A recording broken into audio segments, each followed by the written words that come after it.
asalaamaaleykum da leen nag jàmm ëttu yéene kaay ñu xëyandool yépp bokk nettali li nga xam ne moo xew ci université Cheikh Anta Diop bu Ndakaaru ginnaaw gi yenn ci étudiants yi jotale seeni bourse dañu koy door ak ëttu yéene kaay bu groupe Sud Communication du Sud Quotidien ne benn ay bés a ngi nii ay fitna yu taratar lañ nemmeeku foofule li ko waral mooy ay jàmmaarloo yu taratar ci diggante étudiants yi ak i takk der yi te yépp jugeen ci yeey saa yéexaay wala boog ñàkk fay bourse yi nga xam ne moom la ñuy nemmeeku foofulee donte nag ñu bëri ñu ngi yëkkati ay kàddu ñeneen ñi di jéem a dox tànk jàmm ci mbir mi taxul ba fi mu toll nii mbir yi tàng na jër li ñu nemmeeku foofule nag ginnaaw gi xët-xët yi dooree étudiants yi baare tali yi taal fa ay pneu di sànni ay xeer takk der yi ñoom it ñuy fayu di leen delloo ay gaz lacrymogène moo tax ñu bëri jàpp ne fi mu toll nii université Cheikh Anta Diop bu Ndakaaru dañ ko soppi mu nekk bërëbu xare ñi ni mel it Les Échos gisee ne tàq-tàq yi bëri nañu fa deret yi tuuru na fa ndax li ko waral ay étudiants yu bëri jëlee nañ ci ay gaañu-gaañu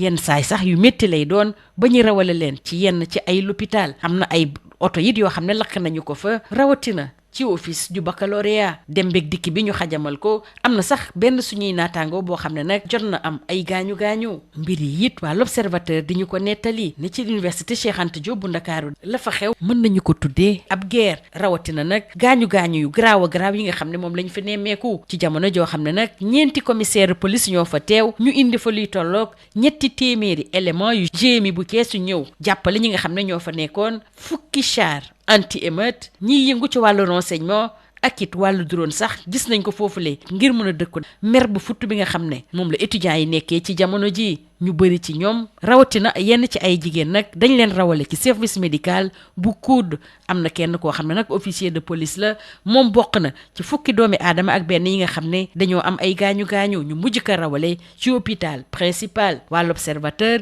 sikk ci waxtaan ak Babacar Diakhaté ak Ngor Dieng ñi nga xam ne nag seen xel daa màcc jëm ci wàllu xelub doomi aadama di wàllu psychologie ñuy dellu si ci lan moo waral ci dëgg-dëgg dem ba jeex bi nga xam ne moom la ñu nemmeeku ci l'étudiant yi loolu yëpp ngir jot seeni bourse université Cheikh Anta Diop bu Ndakaaru nekkatul bërëb boo xam ne dañu fay jàngee waaye dañ ko soppi bërëb boo xam ne xeex bu taratar moo fa am rawatina ab intifada bu ñu sukkandikoo ci waa Libération ci biir Point Actu ki nga xam ne moo jiite comme sa bopp di Bougane Gueye Dany jàpp na ne crise bi ñu nemmee ko ci université bi day ñëw firndeel tële bi nga xam ne moom la gouvernement bi am gouvernement bi nga xam ne kenn gisu ko teg ci ab premier ministre boo xam ne nag waxam bëri na lool jëf gi néew ñu des ak Bougane Gueye Dany ndax ci biir tribune yi yëkkati na ay kàddu di ñaawlu li xew ci université Cheikh Anta Diop bu Ndakaaru ndax dafa jàpp ne dañoo war étudiants yi moo tax it joxe na pexe ngir ñu mën a génn ci bile crise bu weesoo Bougane Gueye Dany nag Seydi Gassama bu Amnesty International moom it yëkkati na ci ay kàddu muy xam la ne bourse étudiants yi ci budget lay bawoo naka salaire fonctionnaire yi jàpp na ne bu ñu fayee salaire yi dañoo war a fay bourse yi waa FRAPP ñoom it di ñaawlu ci biir source a li xew ci jamono ji ci université Cheikh Anta Diop bu Ndakaaru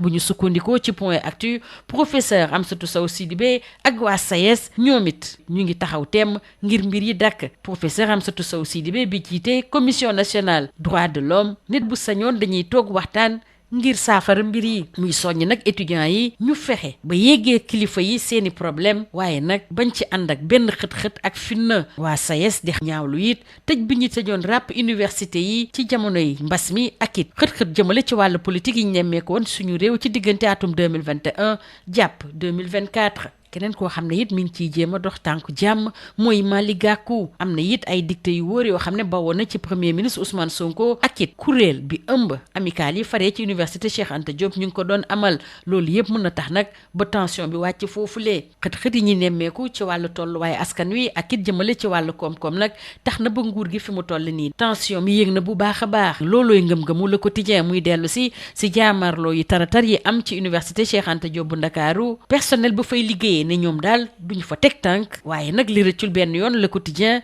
mooy ci conseil des ministres président bi ak premier ministre bi àdduwuñu benn yoon ci li xew ci université yi ci jamono joo xam ne nag agent administration yi tey ak suba dañoo fas yéene amal ab grève ñeneen ñoo xam ne it dañoo fas yéene amal ab grève mooy fédération syndicat santé ñu koy door tey jilee ci alxamis bi ñu jàpp ne dana indi ay gàllankoor ci paj mi ci biir l'hôpital yi ñu jàll nag ci conseil des ministres bi waxtaane mébétu njiitu réew mi di président Bassirou Diomaye Diakhar Faye te mu dénk ko waa Sud Quotidien ak Le Soleil rawatina jëmale ci nan la ñuy def ba gën a aar njaboot yi jigéen ñi ak it ndaw yi muy fàttali ne nguur gi ak collectivité publique yi seen wareef mooy gën a aar ndaw yi jëmale ci wàllu sinébar ak it lépp loo xam ne naka sa dul noonu yoo xam ne dañ ci bëri tab bi ci conseil des ministres bi la ñuy des ndax premier ministre moom xam ne li ko soxal mooy indi ay coppite yu taratar ci wàllu administration bi waa Rewmi Quotidien di dellu si chantier yu mag yi nga xam ne nag moom la premier ministre yi Ousmane Sonko sóobu ngir soppi xar kanamu administration bi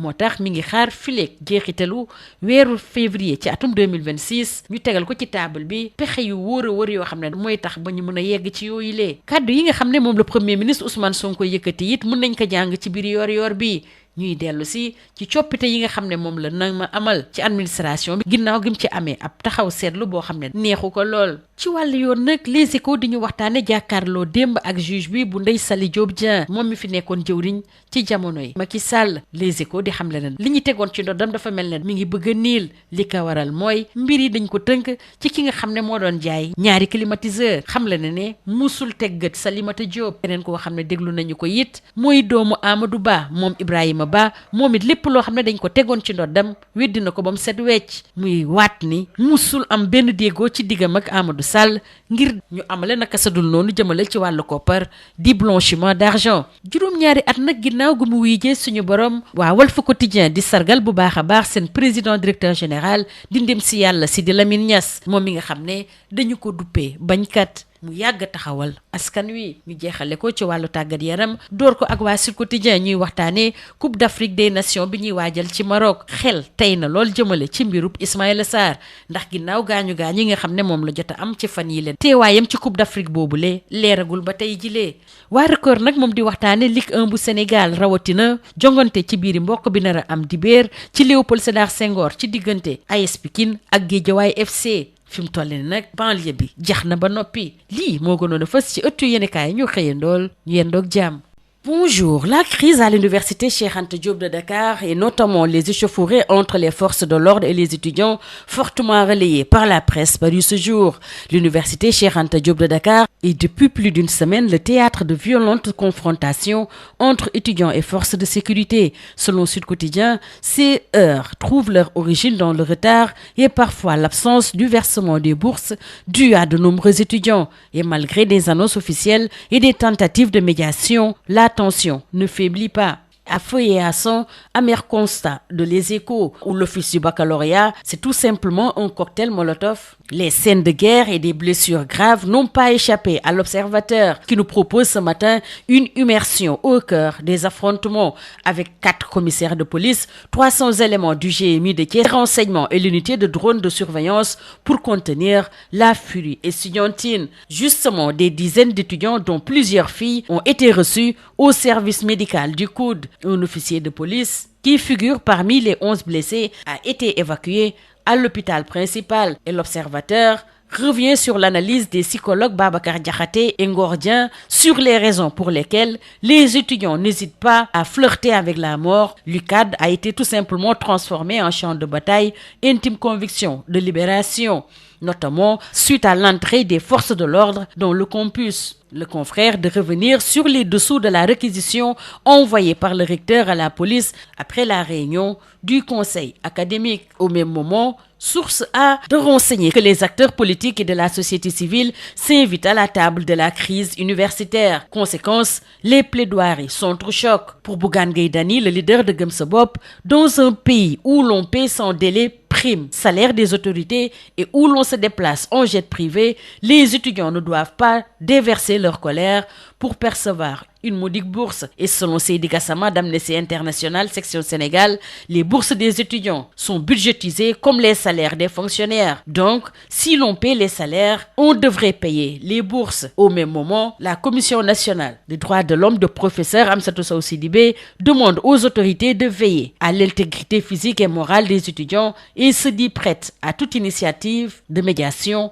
d'écoute et de concertation. La médiation de Malick Gakou, les instructions de Ousmane Sonko et la réunion d'hier du collectif des amicales pourraient faire baisser la tension, d'après l'Observateur. Restons avec ces médiations entamées pour mettre fin à la crise universitaire avec Point Actu, qui soutient que professeur Amsatou Sow Sidibé et le SAES jouent la carte de l'apaisement. La CNDH plaide pour le dialogue et la recherche de meilleures conditions de sortie de crise et appelle les étudiants à poser leurs problèmes de manière pacifique dans le strict respect des lois et règlements, alors que le SAES a double recteur et accuse les fermetures des universités publiques suite à la pandémie en 2020 et aux événements sociopolitiques de 2021, 2023 et 2024. Et selon Bougane Gueye Dany de Gëm Sa Bopp, cette crise universitaire révèle l'impuissance d'un gouvernement absent et d'un premier ministre qui théorise au lieu d'agir. Avec la situation sociale et économique, l'État est en tension, intime conviction du quotidien. Avec les affrontements qui se poursuivent à l'UCAD, les PATS qui décident de rester chez eux et en Conseil des ministres, le blackout complet du président et du premier ministre sur la situation des étudiants n'a pas échappé aux confrères. Toujours sur le front social, retenez avec Sud Quotidien que la Fédération des syndicats de la santé a décrété une grève générale de 48 heures à compter de ce jeudi 4 décembre. Et c'est tout simplement l'hôpital public qui sera paralysé au moment où les agents de l'administration sont en grève aujourd'hui et demain. Justement, restons avec l'administration, notamment la fin de l'administration bureautique avec Rewmi Quotidien qui détaille les grands chantiers du Premier ministre Ousmane Sonko. Il exige d'ici la fin de février 2026 un schéma d'organisation de l'administration territoriale aligné à la charte de la déconcentration. Restons avec le Premier ministre qui engage la réforme de l'administration pour plus d'efficacité, rapporte ce matin Yor Yorbi. Il a engagé une vaste réforme des structures ministérielles après avoir dressé un constat sévère